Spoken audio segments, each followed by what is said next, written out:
Touchdown confirmed, Perseverance safely on the surface of Mars. In 2020, Elon Musk confidently declared that his company would land the first human on Mars by 2026. It's now 2024, and from what we can see, Musk hasn't had any luck. With just 2 years remaining until his predicted date, the prospect of seeing a human on Mars is, to put it mildly, unlikely. Meanwhile, NASA seems to be in no hurry. They're just now planning missions to the moon again, but even these missions are constantly being postponed. So, what went wrong? In this video, you'll learn why it is so hard to travel to Mars from Earth, why we have already traveled to the moon but not yet to Mars, how and when it is planned to travel to Mars, and how we are going to conquer Mars. Please like this video and subscribe to our channel for more fascinating educational content. What does conquering Mars even mean? For most people, this means at the very least having a person fly there and plant a flag, or building a base with regularly rotating staff like on the ISS, or even terraforming Mars, that is, deliberately changing its condition so much that it would resemble Earth. Whatever people dream about, for now, even flying there and planting a flag is an extremely challenging task. It would be a great achievement if the first interplanetary astronauts managed to reach the red planet and successfully return to Earth. Successfully means alive and preferably more or less healthy. But why is it so difficult? After all, people went to the moon several times more than half a century ago. Sending a person to Mars is, to put it mildly, not the same as going to the moon. This task is incomparably harder, and now we'll show you just how vast this difference is. Let's take a step back to fully comprehend this. A human first set foot on the moon on July 20, 1969, and this wasn't just a symbolic gesture to plant a flag. People worked there. There were 6 manned missions in total, and 12 people were lucky enough to walk on its surface. It took just 7 years from the goal's announcement in 1962 to the landing of a human on the moon, which is incredibly fast. The question is, what's wrong with Mars? Why hasn't a single person been there in more than half a century? Despite all his optimism, even Elon Musk said in an interview with entrepreneur and space adventurer co-owner Peter Diamandis, honestly, a bunch of people will probably die in the beginning. It's tough. Sending someone there, we're an exploring species. So, what makes it so difficult? Imagine that you need to walk to a shopping mall 1 kilometer, about 0.6 miles, from your home and back. It would take you about half an hour, and you could comfortably make the trip in slippers, probably without getting tired. Now imagine having to walk not 1 kilometer, 0.6 miles, but 140 kilometers, 87 miles, and then the same distance back. That's more than a journey from New York to Philadelphia. This is roughly how a flight to Mars compares to a flight to the moon, only many times worse. The distance to the moon is stable at about 384,000 kilometers, 238,857 miles, while Mars is at least 56 million kilometers or 34.8 million miles away, which is about 140 times farther. The minimum distance is constantly changing due to the planets orbiting the Sun at different speeds. At some points, Earth and Mars can end up on opposite sides of the Sun, increasing the distance to 400 million kilometers, 248.5 million miles, 1,000 times farther than the distance between the Moon and Earth. Considering the size of our solar system, current human space travel is almost snail-paced. With modern technology, a one-way flight to Mars would take 7 months or even nearly a year. The enormous distance is the main issue with a manned mission to Mars, and many other problems stem from it. During all those months, the crew would need to eat, drink, maintain hygiene, monitor their health, and perform daily tasks in a confined space, all while dealing with breakdowns, cosmic radiation, and no chance of receiving help from Earth. Even getting simple advice from specialists on Earth would be delayed by 10 to 20 minutes, depending on the current distance. Can we somehow assess the likelihood of such a mission's success? Well, see for yourself. In over 60 years, 48 missions have been sent toward Mars, including those that didn't even involve landing a probe or rover. Of these, 26 failed. Even unmanned, the chances of a mission success are almost 50%. Considering all of this, Elon Musk's words about the likely deaths of the first Mars explorers sound frighteningly convincing, especially coming from Musk, who is widely known for his optimism on Mars exploration. However, humanity does not intend to give up. Therefore, we'll stop with pessimistic thoughts for today and move on to how optimists plan to get to Mars. First, we'll see how NASA, the most iconic space agency in the world, views this challenge. The first problem is actually taking off, getting out of Earth's powerful gravitational pull. This all depends on how much equipment needs to be taken along. Take a look at the Space Shuttle, which performed manned missions to Earth's orbit. It's a huge rocket, 56 meters, 183 feet, long, but even it looks like a toy compared to the Saturn V rocket that delivered manned missions to the Moon.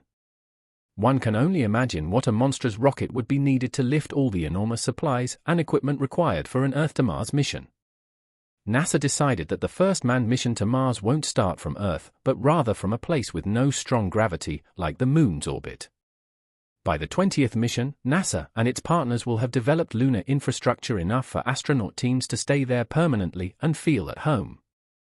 Then, we'll take a historic step that will make the red planet much more accessible, and the plans for its colonization much more realistic. We are talking about the construction of the first orbital Martian station in history. Lockheed Martin, the corporation that created the manned Orion spacecraft, presented the Mars Base Camp project in 2016. The concept includes a Martian orbital station that can accommodate up to 6 astronauts. Having a station in Mars orbit will significantly accelerate the process of actually traveling to the red planet.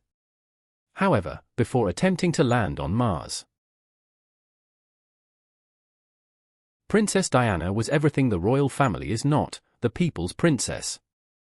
Affectionately known by the world as Lady Di, she was fashionable, trendy, and had a knack for connecting with the public. It's no wonder she sometimes butted heads with the Queen. Diana lived an exciting life, pouring her passion into supporting charities and raising her children to be well-rounded individuals despite their royal circumstance. A true trendsetter, Princess Diana was instrumental in shaping 80s fashion before and after her marriage into the monarchy. Diana became known as an icon and one of the most influential people of the 20th century. Born in 1961 as Lady Diana Frances Spencer, the story of the future princess wasn't exactly a rags-to-riches situation. Diana was the third child of Edward John Spencer, Viscount Althorp, and Frances Ruth Burke Roche, Viscountess Althorp. Before meeting her future beau, Diana already had royal blood in her veins. Viscount is a royal title ranked above barons, but below dukes and earls. Diana had 2 sisters, Lady Jane Fellows and Lady Sarah McCorquodale, and a brother, Charles Spencer, 9th Earl Spencer. The family lived at Park House in the remote and quiet country village of Sandringham, Norfolk, where they rented a home on Queen Elizabeth II's estate. The Queen had a country home on the land that she was quite fond of, and so Diana and her family would occasionally cross paths with the royals and their 2 younger children, Andrew and Edward, when they were staying at the neighboring home. After Diana's parents divorced when she was 7, she first moved to London to live with her mother. A custody battle eventually placed her and her siblings with their father and stepmother, Reine, Countess of Dartmouth, with whom young Diana did not get along. As a young child, Diana was homeschooled but later attended Riddlesworth Hall School and Westheath School. Although she was a talented swimmer, diver, and dancer, and even won her school's Outstanding Community Spirit Award, she unfortunately did not excel in academics and failed her O-level examinations, not once but twice.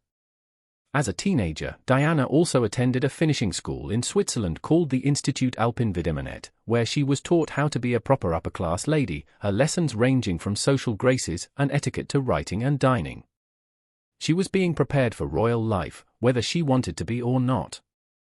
After leaving finishing school in 1978, Diana moved into her mother's flat in London, where she learned to live independently.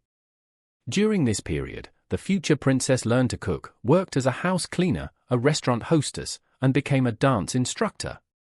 Diana evidently had a strong desire to make her own way in the world while she could.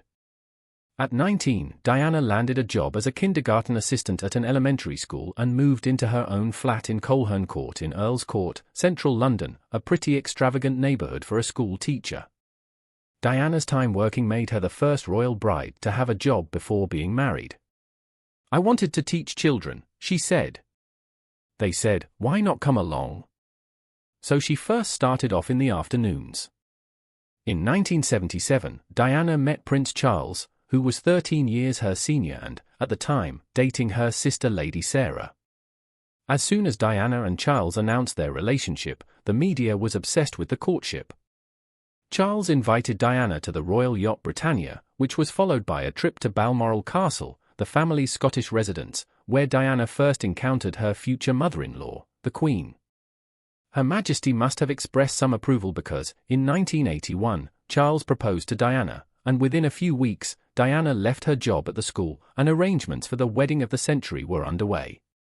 "She's been brave enough to take me home," Charles later remarked. Diana's engagement ring almost deserves a story of its own, inspired by her mother's engagement ring. The 18-carat white gold set had 14 diamonds with blue Ceylon sapphire and set Charles and the royal family back around £28,000, about $35,000. The ring was eventually passed down and now lives on the hand of the elegant Duchess of Cambridge, Kate Middleton. "It's about making your own future and your own destiny, and Kate will do a very good job of that," said a royal expert. The couple made their first public appearance together at a charity ball at Goldsmiths Hall in March of 1981. It was at that event that Diana met Grace Kelly, the beautiful actress and star who likely had an influence over Diana's effortless and elegant style. During their engagement, Diana moved into the royal residence of Clarence House with the Queen Mother, aka the wife of the late King George VI. Then, following complicated protocols, Diana moved into Buckingham Palace just before her wedding. When she was only 20 years old, on July 29, 1981, Diana married Prince Charles. Their wedding took place at St. Paul's Cathedral, with 2,650 of their nearest and dearest in attendance. The event was broadcast on television, with nearly 1 billion people from 74 countries tuning in to marvel at the opulent spectacle. The day became a moment in history and culture that most people who witnessed it recall to this day. Diana's dress alone was enough to put people in front of their TVs. The design of the dress was kept a secret right up until the ceremony. The dress was designed by husband and wife fashion team David and Elizabeth Emanuel and featured intricate embroidery over ivory taffeta and frilled antique lace, which dates back to the era of Queen Mary. The gown had over 10,000 pearls sewn in, valuing the design at an estimated $115,000. Diana's puff-sleeved dress barely fit into the royal carriage that carried her and Charles to and from the cathedral, and it took her a few minutes to make it down the aisle, which is no wonder given how much that gown must have weighed. Diana also wore a 25-foot-long tulle veil that attached to her sparkling 18th-century Spencer family tiara, an intimate touch that included the detail of a C and D on her silk kitten-heeled shoes, for Charles and Diana. The wedding also caused a stir when the couple made adjustments to the traditional vows, with Diana choosing not to include the vow to obey her husband. She also famously fumbled her words, calling the Prince Philippe Charles instead of for Charles Philippe. With that many eyes on them, who could blame her? After the wedding, Diana became the Princess of Wales and the third highest-ranking woman in the royal family.